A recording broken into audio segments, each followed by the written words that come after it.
Good morning.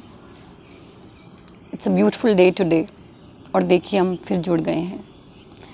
Thank you so much for being with me till now. Let's take this forward. हम 36 श्लोक पे हैं, 4th chapter. अगर तू सब पापियों से भी अधिक पापी है तो भी तू ज्ञान रूपी नौका के द्वारा निस्संदेह संपूर्ण पाप समुद्र से अच्छी तरह से तर जाएगा। ज्ञान is very very powerful thing. जो भी आप श्री भगवद गीता को फॉलो कर रहे हैं, I hope you understand that अगर आपका अंतःकरण शुद्ध करना है, अगर आपको कुछ अचीव करना है, it is very very important कि ज्ञान तो प्राप्त हो। And we've taken the first step. हमने श्री भगवद गीता को समझना और पढ़ना तो शुरू कर लिया है। तो कह रहे हैं इस ज्ञान रूपी नौका में अगर आपको ये ज्ञान इज़ सो पावरफुल कि आपको इस जन्म मरण के साइकिल से ही ये हटा सकता है। और अगर आपने कोई भी पाप किए हैं तो पाप का जो समुद्र है वो सारा का सारा आप तर जाओगे अगर आपको ज्ञान प्राप्त हो गया। हे अर्जुन, जैसे प्रज्वलित अग्नि ईंधनों को सर्वथा भस्म कर देती है, ऐसे ही ज्ञान रूपी अग्नि संपूर्ण कर्मों को सर्वथा भस्म कर देती है। ये अलग अलग तरीके से अपन को समझाते हैं importance, which I think is very very beautiful. The language is so rich. कह रहे हैं कि जैसे अग्नि है, जितना भी उसमें ईंधन डालो, जितना भी उसमें लकड़ी डालो, वो सबको भस्म कर देती है। वैसे भी आपकी ज़िंदगी में कुछ भी गलत है, ज्ञान जो है जब आपकी ज़िंदगी में आ जाएगा, when you have clarity of thought, तो ऑटोमेटिकली आपके सारे पाप कट जाएंगे। आपके जितने भी ज़िंदगी की गाड़ी बिल्कुल ट्रैक पे आ जाएगी। इस मनुष्य लोक में ज्ञान के समान पवित्र करने वाला निस्संदेह दूसरा कोई साधन नहीं है। He's saying there's no doubt about it in my mind that ज्ञान is a huge medium for you to give clarity of thought। जिसका योग भली भांति सिद्ध हो गया है, वह कर्मयोगी इस तत्व ज्ञान को अवश्य ही स्वयं अपने आप में पा लेता है। एक जो कर्म योगी है उसकी क्या क्वालिटीज़ हैं?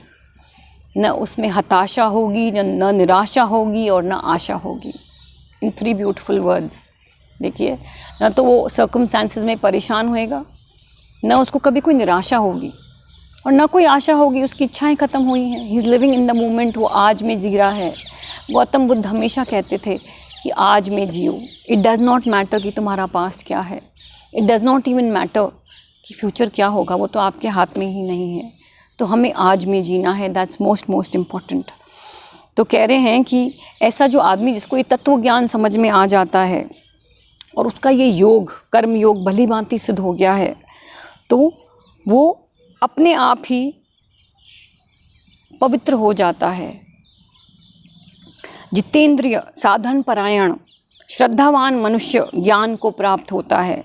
देखिए, मैंने आपको शुरू में भी कहा था कि अगर आप श्री भगवद गीता समझ रहे हैं तो हर वक्त अगर आपके मन में संशय है, यू ऑलवेज क्वेश्चनिंग।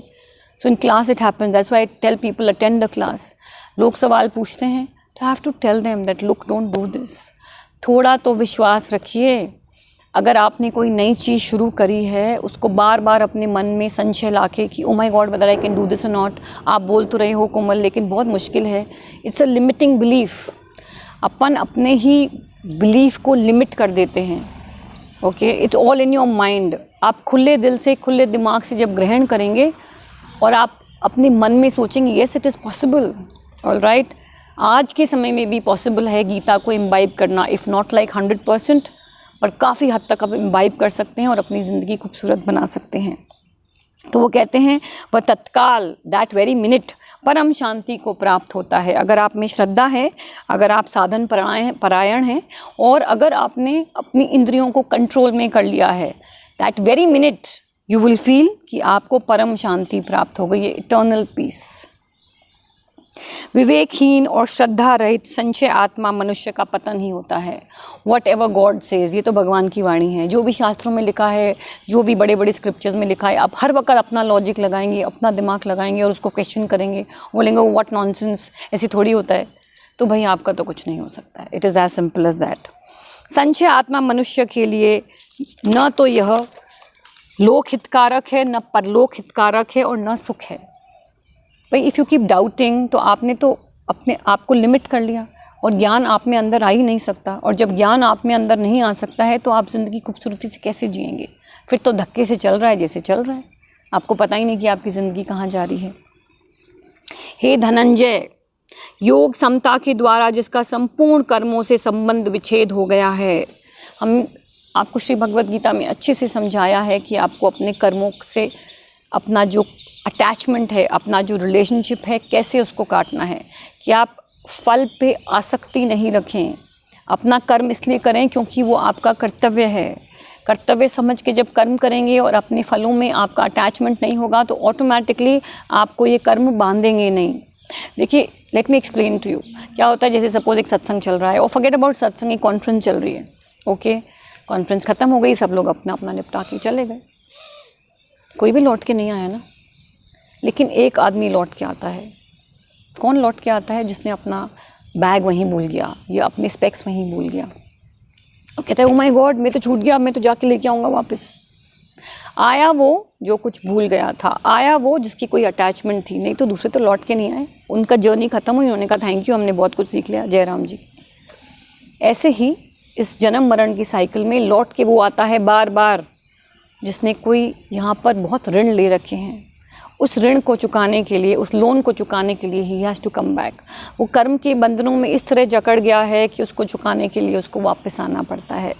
तो फ्रॉम द पॉइंट आपको ज्ञान आ गया और आपने अपनी ज़िंदगी कर्म योग से भी भगवान को पा लिया, तो उसी वक्त आपके सारे पाप ख़त्म हो जाते हैं, आपका अटैचमेंट ख़त्म हो जाता है। It's like having a new जन्म।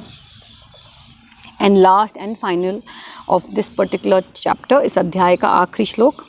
इसलिए हे भरतवंशी अर्जुन, हृदय में स्थित इस अज्ञान से उत्पन्न अपने संशय का ज्ञान रूप तलवार से छेदन करो। योग समता में स्थित हो जा और युद्ध के लिए खड़ा हो जा। कह रहे हैं कि इस ज्ञान रूपी तलवार से आप अपने सारे के सारे डाउट्स को क्लियर कर लो, उसको छेदन कर लो और समता में स्थित हो जाओ, समता में आ जाओ। सुख दुख आपको इफ़ेक्ट नहीं करे एनी मोर, और युद्ध के लिए खड़ा हो जाओ। सी हाउ ब्यूटीफुल, कि दुनिया तो एक युद्ध के समान है। There is this beautiful video I saw of Jay Shetty and of Will Smith. Will Smith दुनिया के कहते हैं कि सबसे वंडरफुल एक्टर हैं। सो इन्होंने इंटरव्यू दे रहे थे वो जय शेट्टी को। He is a YouTuber, he is quite popular. और वो कह रहे थे दैट मैंने श्री भगवद गीता पढ़ी and I can so relate to Arjun, because life हमारे सामने बहुत ही परप्लेक्सिंग सिचुएशंस खड़ी करती है। उन्होंने बोला बहुत प्रेम से कि मैंने सोचा था कि मैं तो दुनिया का सबसे सर्वश्रेष्ठ एक्टर हूँ, मुझसे कौन प्यार नहीं करेगा, लेकिन नहीं करते ना। और जब प्यार नहीं मिलता या मैं कोई डिफ़िकल्ट सिचुएशन में होता हूँ तो मैं कहता हूँ तो मैं तुच्छ प्राणी, by the end of it I am human. और ज़िंदगी तो चाहे आप कितने भी सर्वश्रेष्ठ प्राणी हैं, आपको डिफ़िकल्ट सिचुएशंस फेस तो करनी पड़ती है। और उस डिफ़िकल्ट सिचुएशंस में अगर आपका समता भाव होगा, अगर केवल एक ये क्वालिटी होगी, तो आप तो तर जाएंगे। All right. और I also want to tell you one very beautiful story. आपने सुनी होगी बचपन में भी कि एक शेर था, वो गीदड़ों के पैक में जाकर गलती से एक दिन भटक जाता है राह और गीदड़ों के पैक को ज्वाइन कर लेता है। उन्हीं के साथ उठता है, उन्हीं के साथ रहता है, उन्हीं के साथ पलता है, तो उसकी सारी सोच, उसका विचार गीदड़ों जैसा हो जाता है। वो भी एक शेर को देख के भागता है। All right. एक दिन क्या होता है कि शेरनी जा रही होती है और वो देखती है कि अरे ये तो शेर है, ये गीदड़ों के बीच क्या कर रहा है, तो उसको ऐसे पकड़ लेती है पीछे से। लेकिन जब वो उसको कहती है दहाड़, तो वो दहाड़ता ही नहीं है, वो भूल चुका होता है दहाड़ना। वो गीदड़ों जैसे ऊ करके हुट आवाज़ निकालना शुरू कर देता है। वो शेरनी जो है बड़ा उसको समझाने की कोशिश करती है कि तुम गीदड़ नहीं हो, तुम तो एक शेर हो, तुम अपने पावर को अंडरस्टैंड करो, आइडेंटिफाई करो, रिकॉग्नाइज़ करो।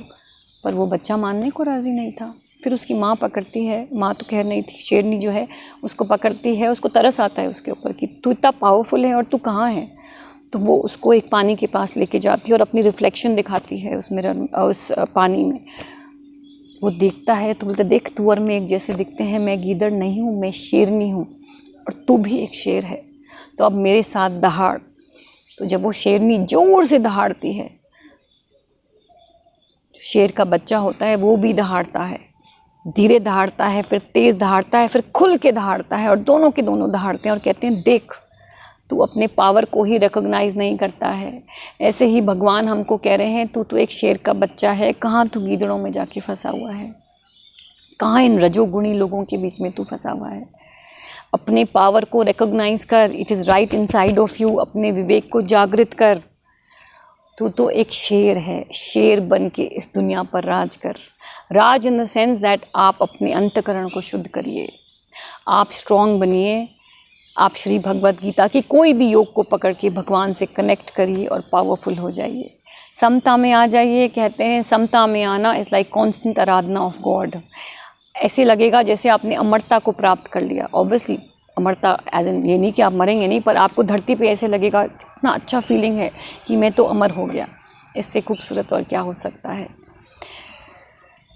सो we end this beautiful 4th chapter here. अगली बार हम 5वें अध्याय को शुरू करेंगे। टिल देन मनन करिए जो भी अभी तक आपने सीखा है।